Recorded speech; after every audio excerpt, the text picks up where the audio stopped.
You're listening to the Mile You're In podcast. Everything running related, from 100 meters to 100 miles. And now, here's your host, Phil Patterson Jr.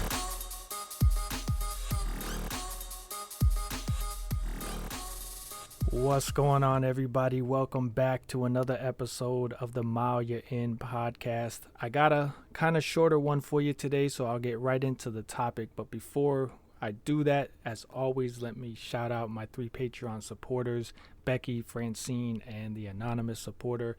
If y'all are interested in supporting the show, check the show notes or hit me up on social media. And also, now that I'm a running coach, I got to promote myself there too. I do virtual coachings. I can help y'all if you want to start running, or if you want to get better at running, you got a time or distance goal you're aiming for, or even if it's not you, if you know somebody, send them my way. Hit me up, social media. I'm available. Let's talk. Let's make things happen. Now, I'll be honest. I've been doing good with every other week having a new episode, but I didn't have a topic until yesterday. I was starting to think, what am I going to talk about? I don't even, there's nothing on my mind. There's nothing inspiring. I don't want to just put out anything. And then a friend sent me an Instagram video yesterday, and it just hit me. And all of a sudden, these different ideas after watching that video came to mind, and I was like, these are perfect examples of what they were displaying in that video and the message that they were trying to get across. And it's just that in life, people are going to tell you that you can't or shouldn't do something. And it in my opinion, a lot of times it's their fear or their lack of knowledge. And if you don't do your own research and check it out yourself and just believe what they say, you're missing out on an opportunity to find out your potential, what you're capable of, a possible blessing that you might be missing out on. So I wanted to talk about that because I think about even last episode with Ashley, we were talking about running through pregnancy.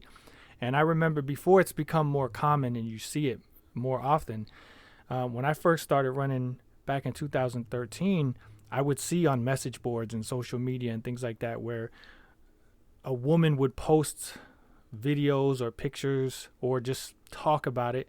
And there were men and women negatively responding to it. And, you know, you shouldn't do that. It's not safe. It's not healthy. It's not good for the baby. And it's an example of lack of knowledge because they're not medical professionals. I understand you may have experienced someone doing that and had a negative experience through that, but it doesn't mean everybody else is going to have that same situation. You don't know what theirs was, and you can't compare it to theirs if it's not the same situation. You don't know, you don't have that information available to you. So I think about all the doctors and technology and how advanced we are compared to even back then. There's so much available that I feel like now, as long as you do the research and you find out for yourself, go to a professional who's experienced and knowledgeable in that area, get the right advice and suggestions, then it's possible. Because you see Ashley, and by the way, she just had the baby. So if y'all not following her on social media, I wanted to let y'all know she did just have the baby. So we were already joking that, you know, pretty soon she'll be out on the track. And I said she'll probably be faster than me because if she has, I don't know how fast her husband is, but I know Ashley's fast. So if she's got even half of her genes there, if it's not more, her husband's genes, she's gonna be fast. She's gonna be fast. Let's just leave it at that. But again, like Ashley running, you heard her say she was doing 7-mile long runs at 9 months. She ran a 6-minute 5-second mile at 9 months. So things that people would say are not possible, she did. And others that aren't out as popular on social media or aren't elite and don't have as many followers are probably doing similar things, and we just don't know about it because you don't see it. Out of sight, out of mind. So you think, because it's not common, you don't see it often, you think it's not possible, but it is. I remember back around 2010, I forget now, it's been so long, but when Haiti had the earthquake and I was still very active in the church, and I started volunteering to go on the mission trips to Haiti to help out. The very first trip, I had a lot of people, and understandably so. If you don't know the situation over there, there are, or it's worse now, definitely right now. But back then, there still were a lot of gangs, and there were a lot of kidnappings. There were a lot of issues, especially with tourists and white tourists, and everybody just was, oh, you can't go over there. You're gonna get kidnapped. You're gonna get killed. They're gonna rob you. Like, just all the negative things. Nobody was really, well, I shouldn't say nobody. A lot of people were encouraging me and supporting me, and because a lot of people helped donate to make it possible to even go on those trips. So I can't say everybody thought the same way, but there were a lot of people that did try to discourage me from going, and just put so much negativity in my head.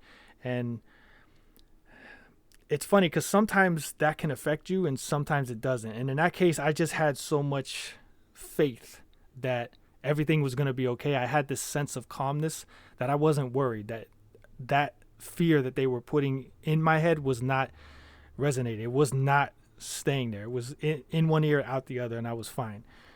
And I ended up being fine. Yes, we did have some issues and some scary moments, some potential moments. But the thing is, we went with people that knew what they were doing. We went with the right people. We had the right people around us that kept us safe and kept us out of harm's way, and knew what to do in certain scenarios. And that's the thing. If I had just said, oh, I'm going to go over there by myself, oh, trust me, there's a lot of bad things. All those situations we kind of ran into, yeah, it would have been ugly. I might not have made it out after 1 or 2 days, but we were with the right people that had a plan and knew what they were doing, and had the right people internally that could help us. So a lot of times, again, it's the lack of knowledge, the lack of information. When I first started running, or when I mentioned that I want to run 100 miles, there was, oh man, the amount of people, even friends that I found out were talking behind my back and just negative, was surprising. I thought with everything I had accomplished up to that point, I would have had more support, but I didn't. I had more negativity than positivity when it came to attempting 100 miles. And again, I'll always admit the first one was terrible. I went in there with the right knowledge, but I was egotistical and I was not humble. And that race made sure to humble me and show me that you ask these people for advice to get the information to give you the best opportunity to be successful in this situation, but you didn't use it. You tried to do it your way and not their way. Understand, now that I've done so many and in different situations and different terrains and different times of the year, I'm way more experienced to where now I know what works for me. But in the beginning, I thought, oh, I know what works for me in 5Ks, 10Ks, half marathons, 50Ks, 50 miles. Oh, it's going to work in 100 miles. No, it's not. It's a whole different race. Because again, things that worked in 5Ks didn't always work in those higher distances. So it was, again, in that case, I had the information, I just didn't use it. And I failed. Well, I shouldn't say that, because I did complete the 100 miles in the given time. But I failed up to my standards and my goal. And I got better with that. I learned from my mistakes and I improved. We think about, as runners, Eliud Kipchoge, right? Everyone said it's impossible to run a sub 2-hour marathon. Granted, I understand in his case when he did it, it was not the typical race situation. Everything was perfect for him to do it, but it showed that physically a human is capable of doing it. And we just seen how it was pretty close. Again, forgive me, I forgot his name, but the young kid that just passed away after winning, I believe it was Chicago, everyone was saying he's probably the person that's going to do it because he was so close to doing it on a regular race day course scenario situation, no special treatment, nothing like that, to where if he was able to continue in his prime, he could have probably done it. So it shows that it is possible, but we're not there yet. But we're getting closer because if you look at the times, they keep getting faster and faster. So what was impossible years ago eventually can be possible, again, with training and different technology and different nutrition and different there's so much out there we still haven't learned that can be applied in the future, and records will continue to be broken. At least that's how I feel. Another one, if you're local, Bob Becker, a huge race director, Keys 100, Daytona 100, Everglades Ultra. He's huge, very popular down here in Florida and the Florida ultra running community. He did, at 76 years old, he ran the Badwater 135. And it's just, you see people saying, oh, running's bad for your knees, you shouldn't do it, oh, you know, this and that. The man's 76 years old and still beating a lot of us in races that are half his age. He's trained, he's experienced, he knows what to do, he knows how to handle the situations, he's done the research. Again, it just shows you that no matter your age, your size, your financial situation, whatever it is, like if you really are passionate about something and you put in the work, the doubters shouldn't have an effect on how you go about your life. And I think that's key. You have to have one self-awareness. Again, you think of my first 100 miler. I wasn't self-aware until halfway during the race. I realized this isn't working. I tried to do it my way. This wasn't smart. And I started doing it the way everyone told me. And by then it was too late, unfortunately. I did the best I could to finish the race. But every 100 miler after that, I was more self-aware, self-conscious, and smarter about my technique. And, things got better. Sure, there were still bad days. Things are going to happen. But I was better prepared, and I handled the situations better. So self-awareness, you got to have the perseverance, right? Because if I just gave up after that first one, I would have thought that's all I'm capable of. But then I went and ran. So that first one was like 38 hours. My next one was 29. And that was only because I had to take an hour break because of lightning and being pretty close to hypothermia. And I've gotten all the way down to 26:45, right? So if I had just said, that's all I'm capable of, then I wouldn't have experienced what I did since, completing 9 others after that and seeing how much faster and stronger I could be, especially at the end of one, where that first one I was walking, everything was swollen, everything hurt, where I did some where I was sprinting at the finish line and felt like I could have kept going another 5, 10, 15 miles at that point. And then just that pursuit of meaningful dreams. A lot of people, they have those dreams, but they don't pursue them. They don't chase them. I was talking about this with somebody yesterday where I have items on my bucket list, but I don't really have a list. It's like I see something, oh, I'd like to do that, and it just fades. Or, oh, that place looks nice, I'd like to go there. I don't really make plans. I don't look at how much the flights are, hotels are. I don't look at none of that because it's not really a passion of mine.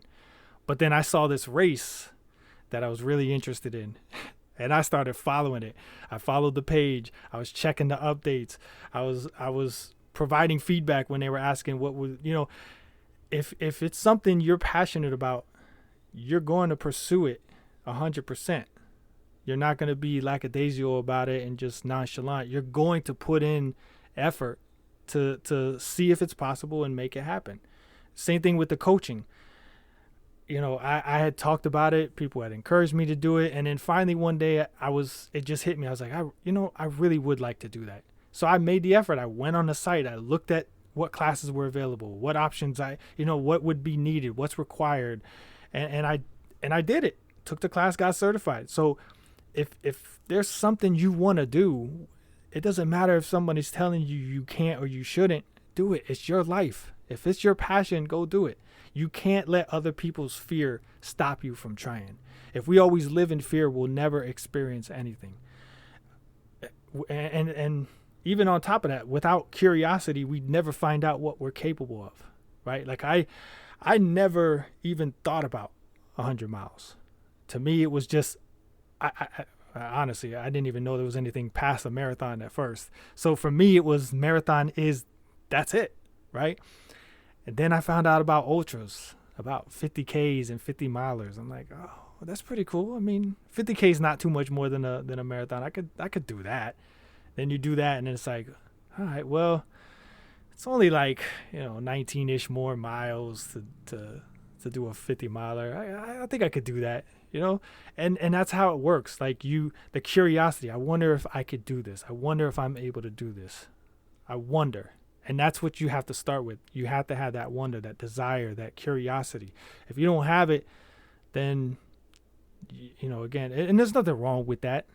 If you're happy with where you are, what you're doing, there's nothing wrong with that. But if you have that thing on your shoulder, that thing in your head, that whisper, that voice, whatever it is, the little itch, check it out. Look into it, because there were things that I didn't think I'd want to do, but then I said, let me see what that's all about. And I'm like, oh, okay, it's actually not that bad. I'll try that. So if you put away the doubters, I'm not going to call them haters, because a lot of times they're not even hating on you. They're not trying to stop you from succeeding. They just don't know. They're either afraid for you, or they're, again, lack of knowledge. They don't know that people have done these things before, right? When I tell people about Mike Wardian running from the beach in California to the beach in Virginia, doing pretty much, I think he did like 50 miles a day. People are like, what? Because they look at me and they're like, oh, you're crazy. How do you run that much? And I'm like, yo, check out this guy, Mike Wardian, right? Check out Camille Herron, who just broke a record. I don't even remember how many miles she just did in 6 days, but she's constantly breaking records. But like, people look at me and they're like, oh my God, you're gonna hurt yourself with this 100 miles. You can't do that. People can't do that. That's not capable. Look at these people that are doing above and beyond what I'm doing. So if you're impressed by me, go check them out, right? And if you think I'm crazy, go check them out. But I think about it's because sometimes they failed, right? And they think that because they failed, everyone else is going to fail. Every day that I'm with my son, he's playing a game on his phone, and it's, Dad, I can't do this. Can you help me? And I want to grab the phone and do it for him and beat the level for him. But I'm like, hold on, let me try again. Let me watch what you're doing. And I realize, because he's so young, he might not understand what he's supposed to do. So I show him, hey, when you get there, do this. Or you're supposed to do that. Or use this button to do this. And then I watch him and he does it. And he might fail, but he gets a little bit better. Then he tries again, he gets a little bit further and fails again. Gets a little bit closer, gets like to the end, fails again. But I could see in his effort, in his enthusiasm, that now you can see his eyes light up like, Dad, I can do this. Like, it's possible. And when he beats it, he's so excited and high fives and, Dad, I did it. Dad, I won. And it's like, I could have did it for him, but I let him learn. I gave him the information and showed him that it's possible. There's nothing wrong with, sometimes I will show him, because I'll be like, hey, that is kind of a hard level. Like, let me help you out. Your hand-eye coordination isn't at that level yet. This game's a little bit more advanced for your age, but sure, I'll help you beat that one. But this is how you do it. Watch me, and see what I'm doing, right? And that's the thing. If we show them or tell them how, they can. So all the people that see someone wanting to do something or trying to do something and just telling them straight up that they can't or they shouldn't, those are the people you want to avoid. Because if you don't know, don't hinder someone's potential. If you do know, give them the information and advice, the tips, the tricks, the suggestions to make it easier and give them a chance to succeed more. Instead of just telling somebody no, tell them how. Or just don't say nothing at all. Or just encourage them. Just say, hey, I don't know if that's going to be possible. It's probably going to be really hard, but you know what? I like that you're going for that. I like that you're attempting that. I support you. I encourage you. Let me know how it goes. Just give them some words of encouragement. Just support them. I just seen, I want to call her a friend because we now have communicated through DMs as well. But somebody that I was following on TikTok, originally just because she was posting a lot of funny stuff and she kept showing up on my feed, so I liked it. And then through commenting on some of her stuff, we initiated a conversation. So that's why I said I consider her a friend, because we talked about some stuff non-video related at this point. But she posted something about a woman who had lost weight, and it was something pertaining to her calling her beautiful at a bigger age, or not bigger age, a bigger weight. And this, I don't know if I don't think he was trolling, because he did defend his argument respectfully, his point. But he was talking about how we shouldn't call big women beautiful, and that encourages them to remain big, where when she lost weight, now he considered her beautiful. And I know I'm kind of going off topic here, but that just came to my mind because it's what she said after, where she said, when herself, because she also was big at one point, when she was big, her mom would call her fat and say things to her that her mom probably thought was encouraging, but in her eyes, it hurt her and made her want to eat more food, drink more, be less active. Our words are that powerful. So if you don't know anything and you can't provide any information to help a person, just don't say anything at all, other than, hey, good luck. I hope it works out. I hope you reach your goal. I hope you achieve your goal. Support them, right? Because just giving them negative feedback when they're trying is pointless, and it's not productive. It's not helpful. I see people at the gym all the time, and you can tell they're new. You could tell they're just starting their fitness journey. You could tell they don't really know what they're doing. They don't know how to use the equipment. You could see they're kind of overwhelmed. They're looking around like a deer in headlights. You can tell. But I sit there and watch them, and I'm like, man, you know what? I was there once. I was there. When I worked at the running store, I would see people that came in, and they didn't know how to pronounce the brands. They'd easier and make it more comfortable and make it more fun. But I didn't know, so I just jumped right in. And so I dap them up or say, hey, I see you in here grinding every Saturday, every Sunday. A race I was just talking to you guys about. I think it's called the Bulldog 12 and 24-hour race. It's a brand new ultra. It's a race I saw was very and not like have an actual distance, like you have to do this. Just say, hey, for 24 hours, I'm going to go do what I can and be happy with that. I'll set goals, sure, but really capable of. If I put in the training and I do the research and I need to be prepared before I do this and that, sure, it's better to be prepared. Like I said, my first 100 miler, But more. I feel like some people that achieve on the first try think it's always. I'm in a new situation here. I've always been the one knocking people down. Now I'm a little wobbly. I'm a little confused. What do I do? And it's in those moments that you learn about yourself and you learn how you adapt and overcome and react and learn from those lessons and what to do next time. So as I wrap this up, I encourage you, whatever journey you're on, or if there's, again, something you're looking to get into, just go do it.